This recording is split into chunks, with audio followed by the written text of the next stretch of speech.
Well, howdy there, Internet people. It's Belle again.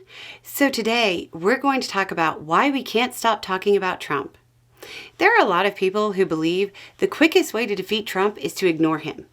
There's probably another subset of people who are just tired of hearing about him. It's me. I'm the subset.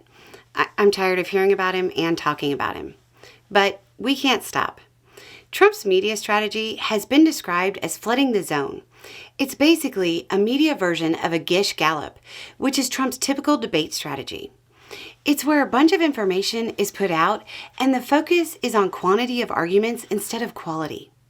It doesn't matter if the claims are true, just that there's a lot of them. The idea is to overwhelm your opponent with too much information for them to counter.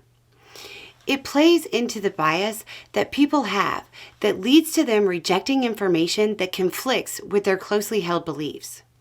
Those viewing the various claims will pick and choose the ones they like and discount the others as fake news. This is how he plays the conservative base. He will, over the course of a few days, say he thinks that there should be less restrictive abortion bans, and then say that he's voting to stop getting rid of restrictive bans. He's counting on his base ignoring the one that they didn't agree with.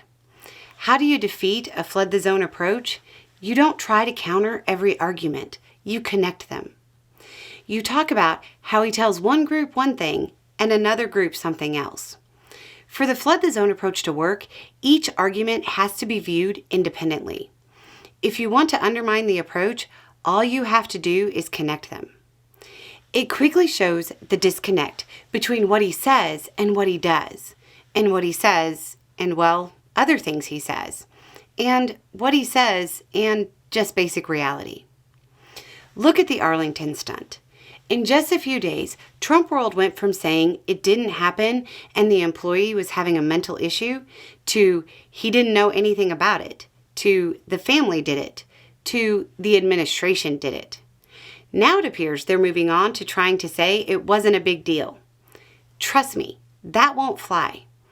Any of these individually might appeal to a person viewing it, but when presented all together, he just looks, well, weird and rambling. Connecting the dots between the various pieces of information designed to flood the zone allows voters to see past the facade. He portrays himself as the always right alpha male. He says what he means and means what he says. This image falls apart when you connect the dots. Instead, he looks like an indecisive guy being led around by his handlers who can't even remember what he said from one day to the next, which at this point, meh. We have one shot to make sure the man who tried to cling to power against the will of the American people doesn't get a second chance to entrench himself as a ruler. There are definitely other issues in the world. Can you name one that would be better if Trump was in power? I can't. Anyway, it's just a thought. Y'all have a good day.